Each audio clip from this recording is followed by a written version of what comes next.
Assalamualaikum warahmatullahi wabarakatuh. Perkenalkan, nama saya Rahma Rahima DB dengan NIM 20700122060. Di sini saya akan menjelaskan tentang teorema 8.5. Jika P suatu bilangan prima, maka pengkongruenan X kuadrat kongruen 1 modulo P mempunyai tepat dua penyelesaian, yaitu 1 dan P kurang 1. Buktinya, misalkan R solusi pengkongruenan linear R kuadrat kongruen 1 modulo P, maka R kuadrat dikurang 1 kongruen 1 dikurang 1 modulo P. Jika dilihat dari pemfaktoran, maka dapat dituliskan R ditambah 1 R dikurang 1 kongruen 0 modulo P, atau P habis membagi R ditambah 1 R dikurang 1, atau P habis membagi R ditambah 1, atau P habis membagi R dikurang 1. Maka R ditambah 1 kongruen 0 modulo P, R kongruen min 1 modulo P. Karena residu terkecil tidak boleh 0, jadi min 1 ditambah dengan modulonya, sehingga R min 1 ditambah P, atau dapat dituliskan menjadi R kongruen P dikurang 1 modulo P, atau R kurang 1 kongruen 0 modulo P, R kongruen 1 modulo P. Maka terbukti bahwa pengkongruenan X kuadrat kongruen 1 modulo P tepat memiliki dua penyelesaian, yaitu 1 dan P kurang 1. Sekian. Selanjutnya teorema 2, yaitu misalkan P suatu bilangan prima selain 2 dan A aksen adalah penyelesaian dari AX kongruen 1 modulo P dengan A sama dengan 1, 2, 3 sampai P dikurang 1, yaitu A aksen kongruen 1 modulo P dengan A aksen lebih besar dari 0 dan lebih kecil dari P. Maka bagian A, jika A tidak kongruen B modulo P, maka A aksen tidak kongruen B aksen modulo P. Dan bagian B, jika A sama dengan 1 atau A sama dengan P dikurang 1, maka A aksen kongruen A modulo P. Pembuktiannya yaitu apabila A sama dengan 1, 2, 3 sampai P dikurang 1, maka AX kongruen 1 modulo P mempunyai tepat satu solusi, di mana faktor persekutuan A dan P itu sama dengan 1. Ini berarti A aksen ada sedemikian sehingga A aksen kongruen 1 modulo P. Bagian A dibuktikan dengan kontraposisinya, yaitu sebagai berikut. Jika A aksen kongruen B aksen modulo P, maka A kongruen B modulo P. Misalkan A aksen kongruen B aksen modulo P, maka A aksen kongruen A B aksen kongruen 1 modulo P.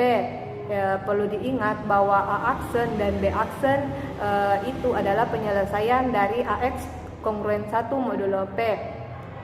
Kemudian A aksen B kongruen A B aksen B kongruen B modulo P dengan B sama dengan 1, 2, 3 sampai dengan P dikurang 1. Kemudian yaitu A kongruen B modulo P, sebab B aksen B kongruen 1 modulo P. Jadi bagian A itu terbukti. Kemudian bagian B dibuktikan sebagai berikut. Jika A sama dengan 1, yaitu AX kongruen 1 modulo P, kemudian X kongruen 1 modulo P, maka solusinya adalah A aksen sama dengan 1 sehingga A aksen kongruen A modulo P. Jika A sama dengan P kurang 1, yaitu AX kongruen 1 modulo P, kemudian P dikurang 1 X kongruen 1 modulo P min X kongruen 1 modulo P, kemudian X kongruen 1 modulo P, kemudian X kongruen P dikurang 1 modulo P, maka solusinya ialah A aksen sama dengan P dikurang 1. sehingga A aksen kongruen A modulo P. Jadi bagian B itu terbukti.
Bismillahirrahmanirrahim. Baik, pada kesempatan kali ini saya akan melanjutkan penjelasan teorema Wilson yang keempat, yaitu jika P bilangan prima, maka X kuadrat ditambah 1 kongruen 0 modulo P. Memiliki penyelesaian jika dan hanya jika P sama dengan 2 atau P kongruen 1 modulo P.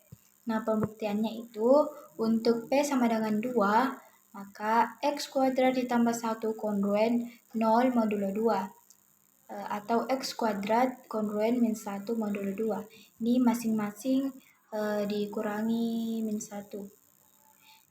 Terus X kuadrat kongruen min 1 modulo 2 itu menghasilkan penyelesaian X kongruen 1 modulo 2. Terus, misalkan A adalah suatu penyelesaian dari X kuadrat ditambah 1 kongruen 0 modulo P, maka A kuadrat ditambah 1 kongruen 0 modulo P. Atau masing-masing ruas dikurangi 1 menjadi A kuadrat kongruen min 1 modulo P. Dengan menggunakan aturan algoritma, maka A kuadrat kongruen min 1 modulo P itu dapat ditulis dengan A kuadrat ditambah 1 sama dengan PK untuk suatu bilangan K. Jika A ganjil, maka A kuadrat ditambah 1 genap hingga P atau K adalah 2 dan 2 bilangan bulat.